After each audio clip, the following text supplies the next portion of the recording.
नमस्कार दोस्तों, स्वागत है आपका हमारे YouTube चैनल हिंदू दिव्य दर्शन में। आज हम इस वीडियो में आपको बताएंगे जगन्नाथपुरी के रहस्य, स्थापना, इतिहास और कहानी। दोस्तों, हम इस चैनल पर आपको ज्योतिष और दैनिक जीवन से संबंधित विभिन्न प्रकार की जानकारियाँ समय समय पर देते रहते हैं। तो दोस्तों, सबसे पहले हमारा ये चैनल सब्सक्राइब कर लें। जगन्नाथपुरी के रहस्य, जिन्हें देखकर आज के वैज्ञानिक भी हो जाते हैं आश्चर्यचकित। आज के इस वीडियो में हम आपको बताएंगे हिंदुओं के प्रमुख तीर्थ स्थल जगन्नाथपुरी मंदिर के रहस्य के बारे में, जहां सिर्फ भारत के ही नहीं अपितु पूरे विश्व के लोग दर्शन करने आते हैं। यह मंदिर पूरे विश्व भर में प्रसिद्ध है। भगवान जगन्नाथ के इस मंदिर की बनावट में आज भी ऐसे कई रहस्य छुपे हैं जिसे आज के समय का विज्ञान भी पता नहीं लगा पाया है। उड़ीसा के पुरी में स्थित भगवान यह जगन्नाथ मंदिर अपनी भव्य जगन्नाथ यात्रा और इस भव्य मंदिर से जुड़ी अनोखी मान्यताएं और आश्चर्यचकित करने वाले रहस्यों के लिए जाना जाता है। जगन्नाथपुरी का यह भव्य मंदिर भगवान विष्णु के कृष्ण के अवतार को समर्पित है, जो अपने बड़े भाई बलभद्र और अपनी बहन सुभद्रा की प्रतिमा के साथ यहाँ पर विराजमान और जगत के नाथ अर्थात जगन्नाथ के रूप में जाने जाते हैं। आपकी जानकारी के लिए बता दें कि जगन्नाथपुरी का यह मंदिर भारत के 4 धामों में से एक है, जहां मान्यता है कि भगवान विष्णु भोजन किया करते हैं। कई पौराणिक ग्रंथों में इस मंदिर को धरती का बैकुंठ कहा गया है। यह मंदिर प्राचीन वास्तुकला व शिल्पकला का अनूठा नमूना है। तो आइए विस्तार से जानते हैं भगवान श्री कृष्ण के मंदिर जगन्नाथपुरी के निर्माण और इतिहास से जुड़े अद्भुत रहस्यों के बारे में। जगन्नाथपुरी मंदिर कहाँ पर स्थित है? हिंदू धर्म की धार्मिक मान्यताओं के अनुसार धरती पर स्थित 4 पवित्र धामों में से एक जगन्नाथपुरी है, जो कि भारत के पूर्व में उड़ीसा प्रदेश की पुरी शहर के समुद्र तट के निकट स्थित है। पुराणों में धरती को वैकुंठ जगन्नाथपुरी को ही कहा गया है। जगन्नाथपुरी में हिंदू धर्म के लोगों की आस्था काफी अधिक है। इस मंदिर में भगवान विष्णु के अवतार श्री कृष्ण की प्रतिमा जगन्नाथ भगवान के रूप में और साथ ही इनके बड़े भाई बलभद्र, बहन सुभद्रा की मूर्ति भी इस मंदिर में स्थापित है। ऐसी मान्यता है कि भगवान विष्णु जब 4 धामों का विचरण करते हैं तो वह सबसे पहले हिमालय पर स्थापित बद्रीनाथ में स्नान करते हैं, पश्चिम की द्वारिका में वस्त्र धारण करते हैं और भगवान भोजन जगन्नाथपुरी और अंत में दक्षिण में स्थापित धाम रामेश्वर में जाकर विश्राम करते हैं। पुरी के जगन्नाथ मंदिर की स्थापना से जुड़ी कहानी। हिंदुओं के धार्मिक ग्रंथों स्कंद व ब्रह्म पुराण की पौराणिक कथाओं के अनुसार उड़ीसा की पुरी शहर में भगवान नारायण ने पुरुषोत्तम नील माधव के रूप में जन्म या अवतार लिया था। उस समय सबर जनजाति के कबीले के लोग नील माधव भगवान को अपना आराध्य भगवान मानते थे। कबीले के मुखिया विश्ववसु, जो नील माधव भगवान के परम भक्त थे, इन्होंने ही सबसे पहले नील माधव भगवान की पूजा व आराधना की। जगन्नाथ भगवान की मूर्ति स्थापना को लेकर ऐसी मान्यता है कि मालवा के राजा इंद्रदुमन भगवान श्री नारायण के परम भक्त थे और उन्हें स्वयं भगवान नारायण ने अपने सपने में दर्शन दिया और उनसे एक भव्य मंदिर बनवाने को कहा। भगवान नारायण ने राजा इंदुमन के सपने में बताया कि तुम्हें पुरी के समुद्र के किनारे तुम्हें एक लकड़ी का लट्ठा मिलेगा और उसकी मूर्ति का निर्माण करवाना। इतना कहकर भगवान नारायण वहां से चले गए। अगले दिन मालवा नरेश को समुद्र तट पर लकड़ी का लट्ठा मिल गया, परंतु वह उसे उठाकर लाने में असफल रहे। तब उन्होंने सबर जनजाति के मुखिया विश्ववसु से उस लट्ठे को लाने का आग्रह किया, जो कि नील माधव भगवान के परम भक्त थे। राजा इंद्रदुमन ने यह जानते थे कि विश्ववसु जो जैसे परम भक्त ही इस लट्ठे को ला सकते हैं। इंद्रदुमन यह देखकर बड़े खुश हुए कि प्रभु ने स्वयं जैसा कहा वैसा ही हुआ है। और अब इंद्रदुमन के सामने ये प्रश्न था कि मूर्ति का निर्माण किससे करवाएं। पुराणों में लिखा है कि विश्वकर्मा भगवान ने एक वृद्ध मूर्तिकार के रूप में प्रकट हुए और उन्होंने मूर्ति बनाने की इच्छा प्रकट की। मालवा के राजा ने उन्हें मूर्ति बनाने के लिए चुना था।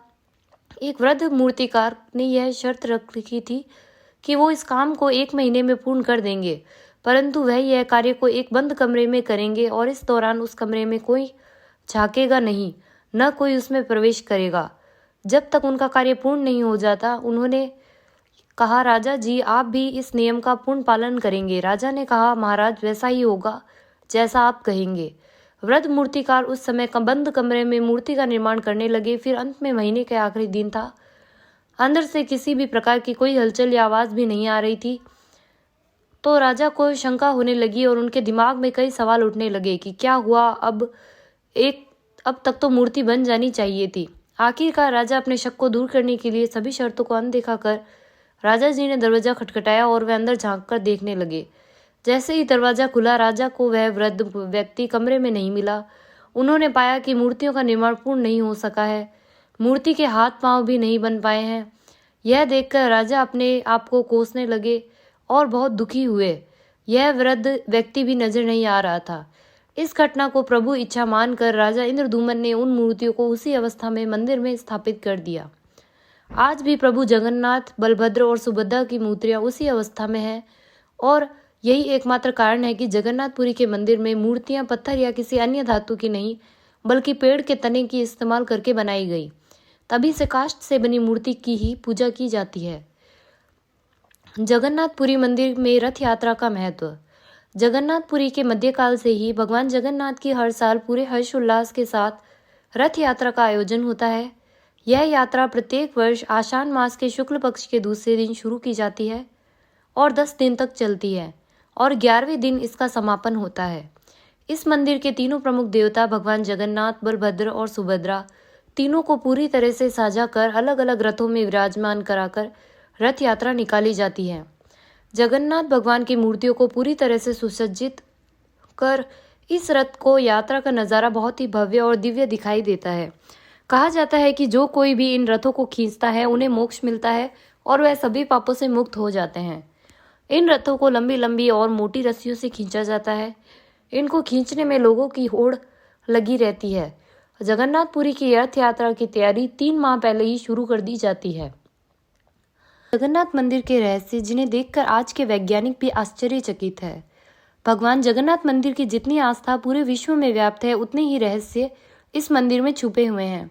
आइए उन रहस्यों के बारे में विस्तार से जानते हैं। सुदर्शन चक्र। जगन्नाथ मंदिर के सबसे शिखर पर भगवान नारायण का सुदर्शन चक्र मौजूद है, जो अष्ट धातु से निर्मित इस चक्र को नील चक्र भी कहा जाता है और ये इस तरह से निर्माण किया गया है कि इसको पुरी के किसी भी कोने से देखा जा सकता है और किसी भी दिशा में देखे तो आपको ऐसा लगेगा कि इस चक्र का मुंह हमेशा आपकी तरफ ही है। शिखर पर स्थित ध्वज हमेशा हवा के विपरीत दिशा में लहराता है। जगन्नाथ मंदिर का सबसे बड़ा रहस्य यह है कि मंदिर के शिखर पर स्थित ध्वजा हवा के हमेशा विपरीत दिशा में लहराती है। ऐसा क्यों होता है, इसका पता आज तक नहीं चल पाया है। ऊपर शिखर पर स्थित ध्वज का एक और रहस्य यह भी है कि मंदिर के पुजारी के द्वारा इस ध्वज को हर रोज 45 मंजिला उल्टा चढ़कर बदला जाता है और ऐसी मान्यता है कि अगर किसी दिन भूलवश ध्वज नहीं बदला गया तो मंदिर अगले 18 वर्षों तक बंद कर दिया जाएगा। विश्व की सबसे बड़ी रसोई। श्री जगन्नाथ मंदिर में स्थित रसोई विश्व की सबसे बड़ी रसोई मानी जाती है। इस रसोई में हर दिन 500 के करीब रसोइये और 300 के आसपास सहयोगी भोजन बनाते हैं। प्रसाद बनाने के लिए एक के ऊपर एक 7 बर्तनों को रखा जाता है और आपको जानकर हैरानी होगी, जो पात्र सबसे ऊपर रखा जाता है उसमें भोजन सबसे पहले बनता है और फिर इसके नीचे वाले पात्र में बनता है और जिस पात्र में सबसे ज़्यादा आंच पड़ रही है यानी कि सबसे नीचे, उसमें सबसे बाद में भोजन बनकर तैयार होता है। इस मंदिर की रसोई में बना प्रसाद कभी भी कम नहीं पड़ता। यहाँ कितने भी श्रद्धालु आ जाए लेकिन कभी भी यहाँ प्रसाद कम नहीं होता। यहाँ पर रोजाना 20 से 30 हजार लोगों को प्रसाद मिलता है और इनकी संख्या चाहे लाखों तक भी बढ़ जाए, कभी भी ऐसा नहीं हुआ कि प्रसाद कम हुआ हो। जगन्नाथ मंदिर के गुंबद पर नहीं बैठते हैं पक्षी। मंदिर व मस्जिदों के गुंबद पर आमतौर पर पक्षियों के झुंड दिखाई देते हैं, परंतु यहाँ पर जगन्नाथ मंदिर के गुंबदों पर आपको एक भी पक्षी नहीं दिखेगा। इस मंदिर के ऊपर इर्द गिर्द भी नहीं उड़ते हैं पक्षी, यहाँ तक कि इसके ऊपर कोई हवाई जहाज या हेलीकॉप्टर भी नहीं उड़ते हैं। जगन्नाथ मंदिर की छाया नहीं बनती। यह दुनिया का सबसे ऊंचा और सुंदर मंदिर है। इसकी ऊंचाई लगभग 214 फीट है और यह 4 लाख वर्ग फुट तक फैला हुआ है। भव्य मंदिर है कि आश्चर्य की बात यह है कि इस मंदिर के गुंबद की छाया दिन के समय में कभी भी नहीं बनती है।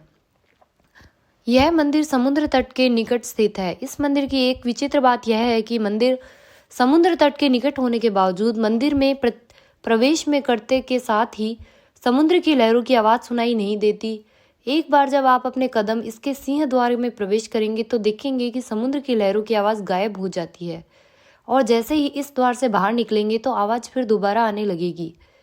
है ना कितनी आश्चर्य की बात। जगन्नाथपुरी मंदिर में चलती है विपरीत दिशा में हवा। समुद्र के तटीय क्षेत्रों में हवा लहरों की दिशा में चलती है, यानी हवा समुद्र से जमीन की ओर चलती है। विज्ञान के नियम के अनुसार भी ऐसा ही होना चाहिए, परंतु यहाँ उड़ीसा के पुरी में हवा जमीन से समुद्र की ओर चलती है। मूर्तियों का निर्माण दोबारा किया जाता है। हर 12 साल में भगवान जगन्नाथ, बलभद्र और सुभद्रा की काष्ठ की मूर्तियों का निर्माण दोबारा किया जाता है और उनको पहले बनी मूर्तियों के साथ बदल दिया जाता है। आश्चर्य की बात यह है कि नई मूर्तियां बनाने के बावजूद इनका स्वरूप, आकार, रंग रूप, लंबाई, चौड़ाई सब कुछ एक जैसा ही रहता है। जगन्नाथपुरी मंदिर के ब्रह्म पदार्थ का रहस्य। जगन्नाथपुरी मंदिर के रहस्य में आश्चर्यचकित कर देने वाला एक बड़ा रहस्य ब्रह्म पदार्थ का रहस्य है। इस प्रक्रिया में भगवान जगन्नाथ व अन्य मूर्तियों को जब 12 वर्ष बाद बदला जाता है तो पूरे शहर में अंधेरा कर दिया जाता है। पूरे शहर की बिजली बंद कर दी जाती है।